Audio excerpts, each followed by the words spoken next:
Hello friends, I am Tanuj Kumar and today's topic is acceleration, which is the part of our chapter motion in a straight line. So, what is acceleration? Let me take an example that if a body or object is moving in a straight line, so it starts from some zero speed, okay? So after some time, it take a position this means p1.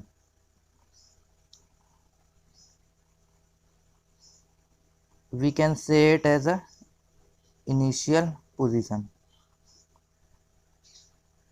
Okay. और यहाँ पर जो velocity होगी उसकी वो हो गई v1 और जो टाइम होगा उसका t1, okay. Now after some time वो ऑब्जेक्ट और आगे मूव होते होते उसने एक और पोजीशन ले ली p2, जैसा हमने कह दिया फाइनल वेलोसिटी और final position and the velocity v2 and t2, और जो डिस्टेंस उसने ट्रेवल किया उसको मैंने कह दिया x। तो जो टाइम पीरियड होगा इन दोनों पोजीशन के बीच में, हम जो स्टडी कर रहे हैं p1 और p2 के बीच में ही करेंगे, ओके। तो टाइम पीरियड होगा वो क्या होगा t2 माइनस t1। अब हम देखते हैं कि rate of change, what is the definition of acceleration? Time rate of change of velocity is known as acceleration, okay. So what is rate of change? So here are two type of rate of change. First one is time rate of change of velocity, okay। क्या होगा, rate of change कैसे निकालते हैं? जो final velocity होगी v2 minus initial velocity upon जो भी time taken हुआ means time period t2 minus t1। और सेकेंड रेट ऑफ चेंज क्या होगा? Rate of change of velocity with respect to distance और डिस्प्लेसमेंट, ओके। तो इसमें क्या होगा, v2 माइनस v1 अपॉन जो भी इसने डिस्टेंस कवर किया p1 और p2 के बीच में मीन्स x, ठीक। तो जो डेफिनेशन होती है एक्सीलरेशन की वो क्या होती है, टाइम रेट ऑफ चेंज और rate of change of velocity with respect to time, time rate of change of velocity, okay. तो मतलब ये है कि एक्सीलरेशन का मीन्स ये होता है कि जब भी कोई भी बॉडी जो है नॉन यूनिफॉर्म मोशन करती है means same interval of time में डिफरेंट डिस्टेंस को कवर करती है, तो उसे हम एक्सीलरेशन कहते हैं, सिंपल है। तो इसका फॉर्मूला क्या है? फॉर्मूला ये है, ठीक है, इसी को हम फॉर्मूला कहते हैं। डेफिनेशन हो गई, फॉर्मूला हो गया, नाउ यूनिट। तो ये क्या है, rate of change of velocity है, तो वेलोसिटी की यूनिट क्या होती है, मीटर पर सेकेंड, और डिवाइडेड बाय टाइम रेट है ना, तो इसलिए एक और पर सेकेंड। तो इसको हम क्या कह सकते हैं, मीटर सेकेंड की पावर -2, मीटर पर सेकेंड, ओके। तो ये हो गई इसकी यूनिट। नाउ डायमेंशन फॉर्मूला देख लेते हैं अपन।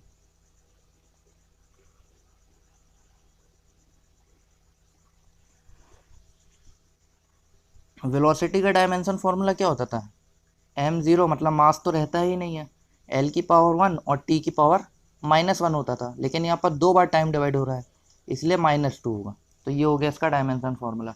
अब वेलोसिटी जो है वो एक वेक्टर क्वांटिटी है, मीन्स उसमें मैग्नीट्यूड भी होगा और डायरेक्शन भी होगा, तो इसीलिए acceleration is also a vector quantity.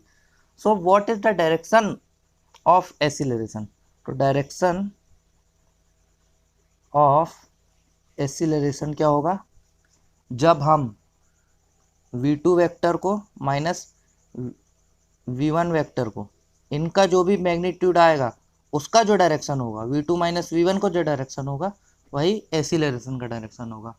Okay, now अब हम कुछ और केसेस देख लेते हैं जिससे हमें अच्छे से समझ में आ जाए। तो केस 1 में मैंने देखा कि एक कार है, कोई एक कार है, उसने इनिशियली यहाँ से स्टार्ट करी 10, v1 जो है 10 है, ओके 10 मीटर पर सेकेंड है, और डायरेक्शन उसका ये है, और v2 तक जाते जाते उसका कितना हो गया, 15 हो गई वेलोसिटी, और टाइम जो हमने एक यूनिट ले लिया, 1 सेकेंड ले लिया, जिससे हमें कन्फ्यूजन ना हो। ठीक है, तो इसका एक्सीलरेशन क्या होगा, इसका rate of change of velocity with respect to time क्या होगा, v2 minus v1 upon time कितना, 1 सेकेंड। ओके, तो ये कितना हो गया, 15 माइनस 10 इक्वल टू 5, और ये 5 क्या है, पॉजिटिव है। ठीक, अब मैं ऐसे ही केस 2 ले लेता हूँ। केस 2 में सिंपल है, मैंने सिर्फ और सिर्फ डायरेक्शन चेंज कर दिया, 10 से उसने शुरू करा v1 और 15 में उसने ख़त्म किया। अब डायरेक्शन चेंज हो गया तो आपको पता है कि वेलोसिटी क्या है, वेक्टर क्वांटिटी है। जब डायरेक्शन ये था तो इसको हम पॉजिटिव मानते थे, है ना। ये एक ग्राफ था अपना कार्टेशियन कोऑर्डिनेट में, ये जो था ये पॉजिटिव था, ये नेगेटिव रहेगा, है ना, ये पॉजिटिव ये नेगेटिव। ओके, तो पहला केस में इधर पे डायरेक्शन था तो हमने इसको पॉजिटिव माना था। ओके, नाउ अब ये इधर डायरेक्शन, तो इसको हम नेगेटिव 15 मानेंगे। तो इसका क्या हो जाएगा, एक्सीलरेशन -15 माइनस 10, है ना, ये भी माइनस होगा, तो कितना हो जाएगा ये -5। तो एक्सीलरेशन क्या हो गया अपना, नेगेटिव आ गया। ओके, अब केस 3 अगर मैं लेता हूँ तो पहला डायरेक्शन क्या है, पॉजिटिव साइड को डायरेक्शन है ना, लेकिन पहले वेलोसिटी ज़्यादा थी, मीन्स 15 है, और फिर उसके बाद वेलोसिटी 10 हो गई, तो इसमें v2 minus v1 upon T, है ना, टी तो 1 सेकेंड ही है, तो v2 माइनस v1 कितना हो जाएगा, 10 माइनस 15, इसमें भी कितना आ गया, -5 आ गया, तो ये भी क्या आ गया, नेगेटिव एक्सीलरेशन आ गया अपना। ओके, केस 4, इसमें सिंपल अपन डायरेक्शन चेंज कर देंगे, पहली वाली v1 जो वेलोसिटी रहेगी वो 15 ही रहेगी, ज़्यादा रहेगी, और फिर v2 वाली वेलोसिटी 10 रहेगी, तो इसमें ये नेगेटिव नेगेटिव आ जाएगा, तो इसका जो एक्सीलरेशन होगा वो कितना होगा, -10 minus of -15 equal to +5। Okay, तो आपको समझ में आ रहा होगा जब डायरेक्शन चेंज होता है वेलोसिटी का तो एक्सीलरेशन नेगेटिव और पॉजिटिव हो सकता है। अब एक और जो मेन टर्म होती है जो आती है यूज में, उसे कहते हैं retardation. It is just opposite of acceleration. Okay, तो रिटार्डेशन का मतलब क्या होता है, स्पीड का डिक्रीज होना। नोटिस करना, मैंने यहाँ पर वर्ड यूज किया है स्पीड, मीन्स रिटार्डेशन में ना ही कोई डायरेक्शन होती है, ओके, और ना ही उसका डायरेक्शन से कोई मतलब है। तो स्पीड का डिक्रीज होना मीन्स इन केसेस में देखो आप, पहले 15 थी वेलोसिटी, और स्पीड, फिर उसके बाद 10 में आ गई, मीन्स स्पीड का डिक्रीज हो रहा। कोई गाड़ी चल रही है, अचानक से ड्राइवर ने ब्रेक मारा तो स्पीड का डिक्रीज हो रहा है। एक्सीलरेशन मतलब स्पीड का इंक्रीज होना, वेलोसिटी का इंक्रीज होना, क्योंकि उसमें डायरेक्शन भी होता है, लेकिन रिटार्डेशन में सिर्फ और सिर्फ स्पीड का डिक्रीज होना होता है। ओके, तो ये वाला केस क्या है, रिटार्डेशन का है, तो आपको समझ में आ गया होगा। अब हम नेक्स्ट जो देखते हैं, equations, very important and very simple, but इसमें बहुत कंफ्यूजन होती है लोगों को, तो हम देखते हैं काइनेमेटिक इक्वेशंस। तो पहला क्या होगा, kinematic equation in uniform motion, है ना। तो kinematic equation and uniform motion की तो सिंपल एक सी इक्वेशन है जो है velocity equal to distance upon time, और इसको अगर मैं असेंबल कर दूं तो S equal to V into T. तो ये सिंपल एक ही इक्वेशन है, इसी को कहते हैं यूनिफॉर्म मोशन। अच्छा, जब नॉन यूनिफॉर्म मोशन होता है तो क्या होता है, एसिलेशन होता है। तो kinematic equation in non uniform motion, और कह सकते हैं कि एसिलेशन के समय जब जो होता है उसको नॉन यूनिफॉर्म मोशन। तो इसकी तीन इक्वेशन है, बहुत ही इंपॉर्टेंट है। पहले इसके जो टर्म है वो हम समझ लेते हैं। कोई एक कार है, कोई एक व्हीकल है, कोई एक ऑब्जेक्ट है जो अपनी एक इनिशियल पोजीशन से उसने स्टार्ट किया। ओके, तो इसको क्या कह दिया मैंने, इनिशियल पोजीशन, और यहाँ पर टाइम क्या है, ज़ीरो है। तो उसने यहाँ से कोई वेलोसिटी से स्टार्ट किया जिसे कहते हैं इनिशियल वेलोसिटी, है ना। यू से रिप्रेजेंट करते हैं, स्मॉल यू से इनिशियल वेलोसिटी। फिर उसने कुछ डिस्टेंस को कवर किया यहाँ से लेके यहाँ तक, जिसे कहते हैं एक्स, और फिर वो सेकंड पोजीशन में आ गई वो कार, और उसकी वेलोसिटी हो गई वी, और जैसे कहते हैं V equal to final velocity. Okay, and distance cover X, और हाँ कहीं कहीं एस भी रहता है, तो S equal to distance between initial and final position. Okay, and time period equal to small T, वो क्या होता है t2 माइनस t1, और स्मॉल a से हम एक्सीलरेशन को रिप्रेजेंट करते हैं। Now what are the equations of motion. तो अब हम देख लेते हैं कि तीनों इक्वेशन को कैसे डिराइव करते हैं। तो जो भी एक्सीलरेशन का फॉर्मूला होता है, तो पहली इक्वेशन तो बहुत ही इंपॉर्टेंट है, बहुत ही आसान है, a equal to V minus U upon T. Okay, final minus initial upon T equal to acceleration. अब इसको मैं अरेंजमेंट कर दूंगा तो ये क्या हो जाएगा, A T equal to V minus U. तो ये जो इक्वेशन आ गई हमारी फर्स्ट इक्वेशन आ गई। इसमें हम v को, u को और t इन सबको फाइंड आउट कर सकते हैं। ओके, नाउ सेकेंड इक्वेशन के लिए क्या करेंगे, सिंपल है। जो भी kinematic equation in uniform motion में थी, क्या थी, जो मैंने पिछले पेज में बताया था, s equal to V into T. अब अगर मैं यहाँ पर ये जो वेलोसिटी है, ये इस वेलोसिटी को v एवरेज मान लूँ तो इधर पे मैं एवरेज वेलोसिटी पुट करता हूँ। ओके, तो v एवरेज इक्वल टू क्या होता है, किसी भी चीज़ का एवरेज अगर हमें निकालना है तो हम प्लस कर देते हैं v प्लस u अपॉन में 2। तो अब इस इक्वेशन को मैं इधर पे पुट करता हूँ। ओके, तो ये क्या हो जाएगा, s equal to V plus U upon में 2 इंटू टी। अब ये जो v हो गया, ये क्या हो गया, फाइनल वेलोसिटी। ओके, तो फाइनल वेलोसिटी का फॉर्मूला मैं यहाँ से देखूँ तो, जैसे इसको मैं कन्वर्ट कर देता हूँ, v equal to U plus A T में। ओके, तो अब मैं, ये फाइनल वेलोसिटी हो गई, तो इसको मैं कैसे u plus A T put कर सकता हूँ, तो s equal to U plus A T plus U into T upon में 2। इस 2 को यहाँ पर ले आते हैं हम, तो ये हो जाएगा 2s equal to U plus U 2u, या फिर इस 2 को यहाँ पर नहीं लाते, है ना। तो ये क्या हो जाएगा, 2u प्लस 80 स्क्वायर अपॉन में होल का 2। अब मैं इसको क्या करता हूँ, 2u अपॉन 2, है ना, अलग अलग कर लिया, मैंने सेपरेट कर दिया, 80 स्क्वायर अपॉन 2। तो ये 2 से 2 कट गया, तो क्या बचा अपने पास, s equal to U plus half 80 square. तो ये हमारी हो गई सेकेंड इक्वेशन। ओके, जिससे हम s भी निकाल सकते हैं, 2 भी निकाल सकते हैं, और t को भी फाइंड आउट कर सकते हैं। Now what about third equation. Third equation के लिए सिंपल है, कुछ नहीं करना है। S equal to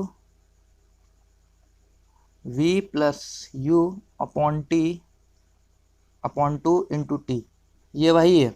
average velocity को मैंने पुट कर दिया kinematic equation and uniform motion वाली में। ओके, तो इसको मैंने ए नाम दे दिया। ठीक है, नाउ एक्सीलरेशन क्या होता है, v माइनस यू अपॉन 2, इसको मैंने b नाम दे दिया। अब कुछ नहीं करना, सिंपली इन दोनों इक्वेशन को मल्टीप्लाई कर देना हमें। तो क्या हो जाएगा, s इंटू ए, ये right hand side, left hand side.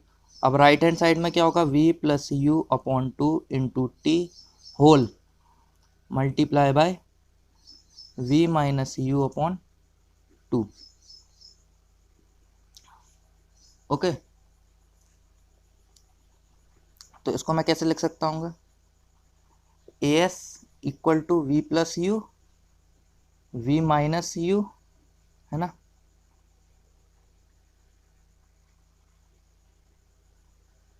Upon में यहाँ टी था, सॉरी, ये वाली इक्वेशन में यहाँ पर टी था, एक्सीलरेशन में अपॉन में टी होता, सॉरी माय मिस्टेक, है ना। अब यहाँ पर क्या होगा, इनटू ये वाला टी अपॉन में ये टी से टी कैंसिल आउट हो गया, और अपॉन में ये वाला 2, इस 2 को मैं यहाँ पर ले आता हूँ, तो ये हो गया 2as equal to V A plus B into A minus B, A square V square, A square minus B square, तो वैसे ही A square minus V square minus U square. Okay, तो ये हमारी बन गई थर्ड इक्वेशन। इससे हम क्या वी यू और एस इन सबको फाइंड आउट कर सकते हैं। ठीक है,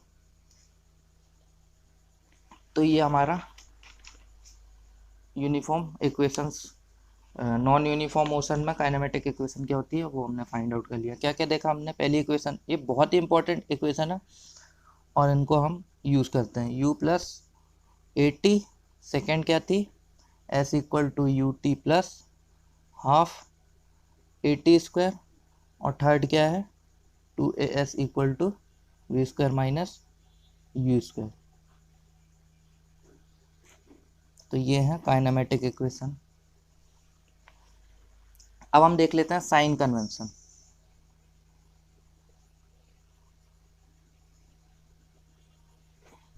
तो साइन कन्वेंशन तो आपको पता ही है, कार्टेशियन कोऑर्डिनेट के हिसाब से इस डायरेक्शन में पॉजिटिव होता है, चाहे डिस्टेंस हो, चाहे डिस्प्लेसमेंट हो या वेलोसिटी हो। ऐसे ही यहाँ पर भी पॉजिटिव इधर y होता है ना, ये प्लस x होता है, यहाँ पर नेगेटिव इस डायरेक्शन में, यहाँ पर नेगेटिव। तो अगर कोई ये बिल्डिंग है एक, अच्छा नहीं बना यहाँ पर कोई बॉय है ना, उसने एक बॉल को ऊपर की तरफ फेंका, तो क्या हो गया, साइन पॉजिटिव हो गया, वेलोसिटी का भी डिस्प्लेसमेंट का भी, है ना, डायरेक्शन क्योंकि ऊपर है। ऐसी वो यहाँ पर ऊपर जाके यहाँ से उसने किसी बॉल को ड्रॉप किया, तो क्या हो गया, डायरेक्शन नीचे है, तो मीन्स नेगेटिव हो गया। ओके, ऐसे ही इस डायरेक्शन में अगर कोई चीज़ जाएगी तो वो पॉजिटिव हो जाएगी, इधर जाएगी तो वो नेगेटिव हो जाएगी। Okay, now what is vertical और हॉरिजॉन्टल, ये अभी हम न्यूमेरिकल करेंगे तो उसमें आएगा, ये टर्म्स बहुत यूज़ होती है। तो वर्टिकल और हॉरिजॉन्टल का मतलब हम समझ लेते हैं। तो वर्टिकल का मतलब क्या है, रेडियली आउटवर्ड, बाहर की तरफ जाना, या फिर परपेंडिकुलर टू अर्थ। ओके, जैसे कि मैंने मान लिया कि ये एक अर्थ है ना, तो ये एक अर्थ है, तो मैं अगर यहाँ पर खड़ा हूँ, मान के चलो ये इंडिया है, तो मेरे लिए वर्टिकल चीज़ क्या होगी, ये क्या है, टेंजेंट हो गई यहाँ से, और वर्टिकल चीज़ इसके परपेंडिकुलर, मीन्स ये हो जाएगी इसकी रेडियल आउटवर्ड, इसको कहेंगे हम वर्टिकल। ऐसे ही यहाँ पर अगर कोई खड़ा है और ये ऑस्ट्रेलिया है, तो इस टेंजेंट के लिए ये इसके लिए वर्टिकल हो जाएगा, है ना, रेडियली आउटवर्ड, ये सर्कल का सेंटर है, ये अर्थ का सेंटर, तो इससे रेडियली आउटवर्ड, रेडियस के फॉर्म में जो आउटवर्ड जाता है उसे हम वर्टिकल। ऐसे यहाँ पर इसका वर्टिकल ये हो जाएगा, ओके, इसका वर्टिकल ये हो जाएगा, तो परपेंडिकुलर टू अर्थ क्या कहते हैं, वर्टिकल। ओके, जैसे कि हम क्या, अगर हम यहाँ पर स्लोप में हैं, यहाँ पर मैं खड़ा हूँ, तो मेरे लिए वर्टिकली आउटवर्ड यानी कि वर्टिकल क्या हो जाएगा, ये मेरा वर्टिकल होगा, ये मेरा वर्टिकल नहीं होगा, ये परपेंडिकुलर टू अर्थ होगा, जहाँ पर भी हम खड़े हैं उसके परपेंडिकुलर टू अर्थ होगा। ओके, और नाउ इसमें क्या होता है, ग्रेविटी का यूज़ बहुत होता है। तो व्हाट इज ग्रेविटेशनल फोर्स आपको पता ही होगा, 9.8 जो है वो डाउनवर्ड लगता है मीटर पर सेकेंड स्क्वायर। ये ग्रेविटेशनल एक्सीलरेशन, स्मॉल जी से हम इसको रिप्रेजेंट करते हैं, और कभी कभी हम इसको 10 भी ले लेते हैं वैल्यू। तो ये क्या होता है, डाउनवर्ड लगता है। ओके, तो इन इक्वेशंस में अगर मैं ग्रेविटी, तो एक्सीलरेशन को मैं जी से चेंज कर दूंगा, जहाँ जहाँ भी एक्सीलरेशन है वहाँ पर माइनस जी आ जाएगा, क्योंकि डायरेक्शन क्या है, नीचे की तरफ है ना। तो ये क्या बन जाएगा, v equal to U plus minus G T, S equal to U T minus half G T square, ये minus 2 GS equal to V square minus U square. Okay, so thanks for watching. अब इसके बाद हम questions देखेंगे next video में।